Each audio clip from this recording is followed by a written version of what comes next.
ဒီဗီဒီယိုကိုမိတ်ဆွေကြည့်ပြီးဆိုကြတဲ့ကမိတ်ဆွေရင်ထဲမှာမိတ်ဆွေမေးလို့မရတဲ့လူတစ်ယောက်ရှိမယ်လို့ကျွန်တော်ထင်တယ်အဲ့တော့ကျွန်တော်လည်းရင်တုန်းကမိတ်ဆွေလိုပဲရှိခဲ့ဘူးတယ်ကျွန်တော်ရဲ့ဖြစ်တဲ့လေးနဲ့လူတစ်ယောက်ကိုမေးနိုင်ဖို့ဘာတွေလိုအပ်လဲဆိုတဲ့အကြောင်းကိုကျွန်တော်ရှင်းပြပြီးတော့ကျွန်တော်ပြောပြပေးသွားမယ်အဲ့တော့ကျွန်တော်2021လောက်ကကောင်မလေးတစ်ယောက်နဲ့ချစ်သူစဖြစ်တယ်2023လောက်မှာကျွန်တော်တို့ရက်စဲသွားတယ်ပေါ့ရက်စဲပြီးနောက်ပိုင်းမှာ3-4လလောက်ထိကျွန်တော်သူ့ကိုမေးလို့မရဘူးလူတစ်ယောက်ကိုမေးလို့မရတဲ့အချိန်ကတစ်မျိုးရှိတယ်တဲ့ပထမတစ်မျိုးကချစ်တဲ့စိတ်နဲ့မေးလို့မရတာဒုတိယတစ်မျိုးကမုန်းတဲ့စိတ်နဲ့မေးလို့မရတာချစ်တဲ့စိတ်နဲ့မေးလို့မရတာကျွန်တော်တို့အရင်သိရတယ်ဘာလို့သိရလဲဆိုတော့ကျွန်တော်တို့လွမ်းနေသတိရတယ်အဲ့ဒါတွေကြောင့်ကျွန်တော်မေးလို့မရအရင်သိရတယ်ဒုတိယတစ်ခုကမုန်းတဲ့စိတ်ကြောင့်မေးလို့မရတာအဲ့တော့တော်တော်များများကမုန်းနေပြီပဲမေးလို့ရမှာမဟုတ်လို့ထင်လိုက်မယ်တကယ်တော့မုန်းတဲ့လူတစ်ယောက်ကိုမုန်းနေတယ်ဆိုတာကအဲ့ဒီလူကကျွန်တော်တို့ရဲ့မသိစိတ်ထဲမှာနေရာယူထားသေးလို့ကျွန်တော်တို့မေးလို့မရတာအဲ့တော့ကျွန်တော်ကချစ်တဲ့စိတ်ကြောင့်မေးလို့မရတဲ့အချိန်ကာလတစ်ခုကရှိခဲ့တယ်အဲ့ဒါက3-4လလောက်ထိကကျွန်တော်တို့အပေါ်မှာချစ်တဲ့စိတ်နဲ့မေးလို့မရခဲ့ဘူး3-4လကျော်4-5လလောက်ဟို9လ6လလောက်ဖြစ်လာတဲ့အချိန်မှာသူ့ပေါ်မှာနာကြည့်တက်လာတယ်ဘယ်လိုမုန်းတက်လာတယ်အဲ့တော့အဲ့ဒီကာလအဲ့ဒီချိန်တော့ကတော့ကျွန်တော်ကသူ့ကိုနာကြည့်ပြီးမုန်းပြီဆိုတော့ငါသူ့မေ့သွားပြီဆိုတဲ့ပုံစံနဲ့ကျွန်တော်ထင်ခဲ့ဘူးလေဒါပေမဲ့နောက်ပိုင်းပြန်စဉ်းစားကြည့်မှငါဒါသူ့ကိုမေ့နေတာမဟုတ်ဘူးလေဆိုတာကိုကျွန်တော်နားလည်တာအဲ့တော့ဒီနေရာမှာကျွန်တော်လူငယ်အတွက်ယောက်ျားလေးတွေအတွက်ပေါ့ယောက်ျားလေးတွေအတွက်အများဆုံးသတိမထားမိတဲ့ຢာမှားတတ်တဲ့ຢာလေးတွေကိုကျွန်တော်ပြောပြပေးမယ်လူတစ်ယောက်ကိုချစ်တဲ့စိတ်နဲ့မေ့လို့မရတဲ့အခြေအနေတစ်ခုမှာယောက်ျားလေးအများစုလုံးတတ်တဲ့ຢာသည်ကောင်မလေးတစ်ယောက်ကိုမေ့ကျင်လို့ဆိုပြီးတော့တစ်ခါမှရက်မတော့ဖူးတဲ့လူတွေကရက်တော့လာကြပြန်မျိုးတွေစိတ်လေးတော့ကြတာမျိုးတွေမိုးရီစီဝါဘက်ကိုရောက်သွားတာမျိုးတွေအစိုးဆုံးကတော့ကိုယ့်ကိုအဆုံးစီရလိုက်တာမျိုးတွေထိလောက်တတ်ကြတယ်ပေါ့နော်အဲ့တော့အဲ့ဒီຢာတွေကတော့လူတစ်ယောက်ကိုချစ်လို့မေ့မရတဲ့အချိန်မှာဖြစ်တဲ့အမှားလေးတွေပေါ့အဲ့ဒီအမှားလေးတွေကိုကျွန်တော်တို့ထိန်းချုပ်နိုင်ဖို့လိုတယ်ကျွန်တော်ဆိုရင်သူနဲ့ပြတ်တာတယ်ဆိုပေမဲ့ကျွန်တော်လွမ်းတဲ့ချိန်လွမ်းတယ်ကျွန်တော်တစ်ခါလေးမှမျက်ရည်ကျခဲ့တဲ့ချိန်ရှိတယ်အဲ့ဒီချိန်တွေပဲကျွန်တော်ရှိခဲ့တာကျွန်တော်စိတ်တွေမတောက်ခဲ့ဘူးကျွန်တော်သူ့မိနေခြင်းဆိုရက်တွေမတောက်ခဲ့ဘူးဝတ်စီတွေမတုံးခဲ့ကျွန်တော်အဲ့တော့ကျွန်တော်အဲ့ဒီအချိန်ကိုတော့ကျွန်တော်အေးစင်းနဲ့ကျွန်တော်ကြော်ဖြတ်နိုင်ခဲ့တယ်ဒါပေမဲ့ဒုတိယတစ်ဆင့်ရောက်လာတဲ့ချိန်လူတစ်ယောက်ကိုမုန်းတဲ့စိတ်ကြောင့်မေ့လို့မရဘူးဆိုတဲ့အနေအထားတစ်ခုရောက်လာတဲ့ချိန်ကျတော့အစာပိုင်းကတော့သူ့ပေါ်မှာဓာကြီးရယ်ဘာလို့ဓာကြီးရလဲဆိုတော့ကျွန်တော်တငယ်ချင်းတွေကလည်းပြောကြတယ်မင်းဘယ်လောက်ကြီးချီမင်းတို့မှချစ်နေရမလို့မင်းပေါ်ဒီလိုလောက်သွားရပဲမင်းကိုထားခဲ့ရပဲမင်းသူ့ကိုအဲ့ဒီဆွေးနွေးနေရမလို့မင်းလွမ်းရရှိတော့မှမင်းနာတရားနဲ့ဖြေနေရမယ်ဆိုတဲ့စကားတွေပြောတယ်ပတ်ဝန်းကျင်ကလည်းဒီကောင်လေးအမြဲတမ်းဒီကောင်မကြီးစိတ်ကြောင်နေပဲဒီလိုနေနေတာပေါ့ဒီလို permanent တူနေနေတာဒီကောင်ရှက်လည်းမရှိဘူးဆိုတဲ့ပုံစံတွေပြောလာတာများတော့ကျွန်တော်လည်းတဖြည်းဖြည်းနဲ့ရှက်တက်လာတယ်အဲ့လိုနာကြီးတက်လာတယ်အဲ့လိုဖြစ်လာတော့သူ့ပေါ်မှာနာကြီးတဲ့စိတ်တွေရားလာတော့မုန်းတယ်ဆိုတဲ့အခြေအနေတစ်ခုကိုရောက်သွားတယ်အဲ့တော့မုန်းတဲ့အခြေအနေတစ်ခုမှာသူနဲ့လမ်းမှာတွေ့ရင်သူ့ကိုယွန်းနေဆိုတဲ့ပုံစံနဲ့ဆွေးထွေးတာမျိုးတွေအဲ့လိုရွေးတဲ့ပုံစံနဲ့တခြင်းတွေဩဆိုတာမျိုးတွေတခြင်းဆိုရဲဆိုတော့မ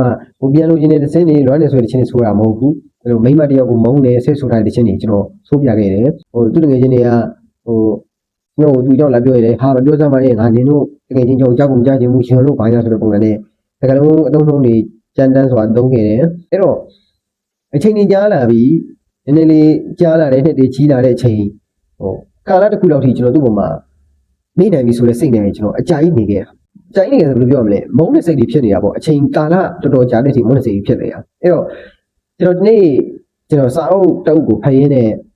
စာအုပ်ထဲကစာကြောင်းလေးတစ်ကြောင်းကိုကျွန်တော်သွားတွေ့တယ်အဲ့ဒါဘာလဲဆိုတော့လူတစ်ယောက်ကိုမိနိုင်တယ်ဆိုရင်သူ့ကိုမမုန်းဖို့လိုတယ်အဲ့စကလုံးသွားတွေ့တော့ကျွန်တော်အဲ့ဒီစာကိုကြည့်နေရင်းနဲ့အဲ့ဒီစာကြောင်းတစ်ကြောင်းလေးကိုကျွန်တော်ကြည့်နေရင်းနဲ့နိုင်ဝက်လောက်ကျွန်တော်အတွေးတွေအများကြီးကျွန်တော်ကောင်းလို့ရောက်လာဘယ်လိုအတွေးတွေလဲဆိုတော့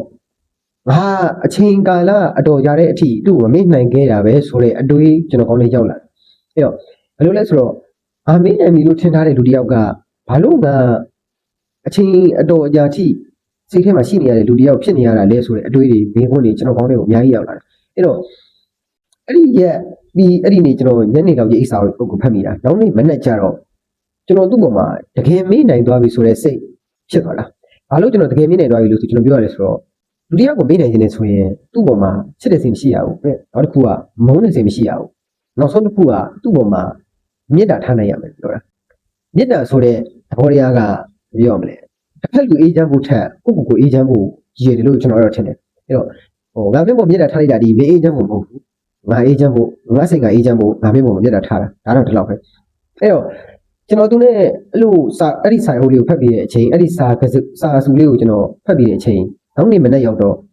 ့ကျွန်တော်စိတ်တွေအရန်ကြည်လင်တယ်အရန်အေးချမ်းတယ်ဘာလို့အေးချမ်းတာလဲဆိုတော့သူ့ပေါ်မှာချစ်တဲ့စိတ်မရှိဘူးမုန်းတဲ့စိတ်မရှိဘူးသူ့ပေါ်မှာမေတ္တာထားတဲ့စိတ်ပဲရှိတယ် အဲ့ဒီကာလတွေမှာလည်းကျွန်တော်တို့ရဲ့ဖုန်းတွေပြောတယ်အဲ့ဒီစာအုပ်မဖတ်ခင်ရှေ့ကာလတွေမှာသူနဲ့ကျွန်တော်ဖုန်းပြောရင်အဆင်မပြေတာများတယ်ဘာလို့များလဲဆိုတော့သူကလည်းကျွန်တော်ကိုဘောင်းမမနဲ့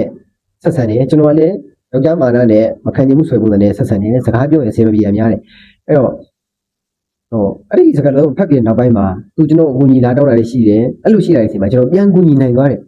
ဘာလို့ကူညီနိုင်လဲပုံမှန်အခြေအနေဆိုကျွန်တော်မကူညီဘူးဗျာငါ့ကိုလိုလုပ်ခဲ့တဲ့မိမငါ့ကိုထားခဲ့တဲ့မိမငါကူညီတဲ့အကြောင်းမရှိဘူးဆိုတဲ့ပုံစံနဲ့နေပေမဲ့အဲ့ဒီနေ့ကစပြီးတော့ကျွန်တော်သူ့ကိုကူညီလာတောင်းရင်ကျွန်တော်ကူညီပေးလိုက်တယ်မကူညီနိုင်ဘူးဆိုရင်ကျွန်တော်မကူညီနိုင်တဲ့အကြောင်းကိုပြီးလေးနဲ့ပြောပြီးတော့သူ့ကိုမြင်လိုက်တယ်အဲ့တော့ကျွန်တော်အဓိကနားလည်သွားတာကလူတစ်ယောက်ကိုမေးနိုင်ခြင်းနဲ့ဆိုရင်ကျွန်တော်တို့မမုန်းဖို့ကအရင်အရေးကြီးတယ်ဆိုတာကိုကျွန်တော်သက်ခံသွားတာအဲ့တော့အခုချိန်ထိလည်းသူဆိုရင်အခုချိန်မှာအိမ်တော်တွေပါကြာနေပြီသူ့မျိုးသားနဲ့အဆင်ပြေပြီဖြစ်နေပြီကျွန်တော်လည်းအခုချိန်ထိသူ့မျိုးသားနဲ့လည်းအဆင်ပြေတယ်သူနဲ့လည်းအဆင်ပြေတယ်ကျွန်တော်တို့အမုန်းတရားတွေမရှိဘူးကျွန်တော်တို့အဲ့တော့ကျွန်တော်လည်းသူ့ပေါ်မှာ respect ရှိတယ်သူလည်းကျွန်တော်ပေါ်မှာ respect တစ်ခုရှိတယ်အဲ့တော့အဲ့ဒီဆက်ဆံရေးနဲ့ကျွန်တော်တို့အခုချိန်ထိကျွန်တော်တို့အေးချမ်းချမ်းပဲဖြစ်နေတော့မယ်အခုနောက်ပိုင်းခေတ်မြင်လာရတာက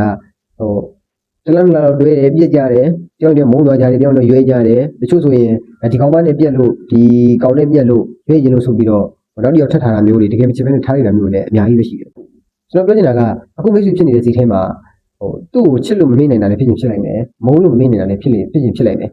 ကျွန်တော်ထင်တာကတော့မိတ်ဆွေတို့အခုဒီဗီဒီယိုလာကြည့်ပြီးဆိုကြတဲ့မှာမမေ့နိုင်လို့လာကြည့်တယ်လို့ထင်တယ်မမေ့နိုင်တဲ့အထက်မှာချစ်တဲ့စိတ်ကြောင့်မမေ့နိုင်လို့လာကြည့်တယ်လို့ထင်တယ်အဲ့တော့ချစ်တဲ့စိတ်ကြောင့်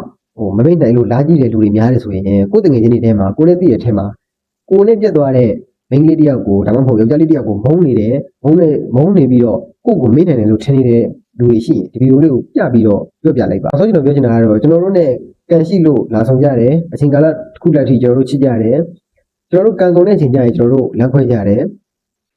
အဲ့ဒီကန်ကုန်လို့ကျွန်တော်တို့လမ်းခွဲကြတဲ့အချိန်မှာ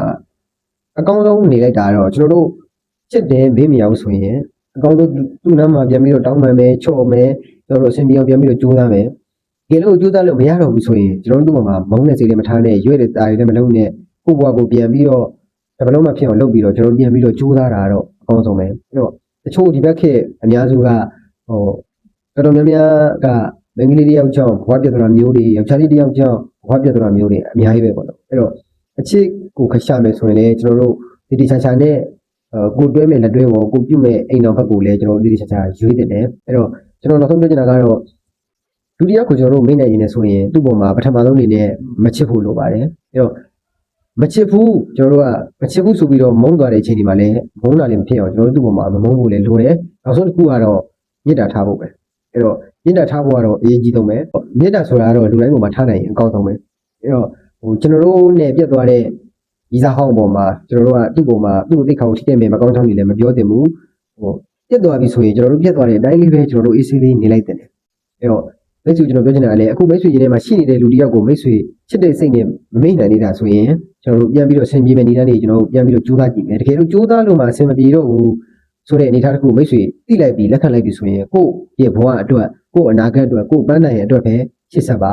အဲ့တော့သူ့ပေါ်မှာလည်းကျွန်တော်တို့နာကြီးစရာလည်းမလိုဘူးမုန်းစရာလည်းမလိုဘူးကျွန်တော်တို့ပုံမှန်တိုင်းကျွန်တော်တို့ကြိုးစားပါတစ်ချိန်ချိန်တနေ့ရာကျွန်တော်တို့တနေ့နေ့မှာကျွန်တော်တို့သူနဲ့ပြန်ဆုံခဲ့မယ်ဆိုရင်ကျွန်တော်တို့ဘက်ကလိပ်ပြတန်နဲ့သူ့ပေါ်မှာပြုံးပြနိုင်ရမယ်စကားတွေစပြောနိုင်ရမယ်သူ့ပေါ်မှာအမုန်းတရားမရှိမေတ္တာစိတ်နဲ့ပဲစကားတွေပြောနိုင်တဲ့အနေအထားရောက်အောင်အထိကျွန်တော်တို့ကြိုးစားပါအဲ့တော့ဒီဗီဒီယိုကတော့ဒီလောက်ပါ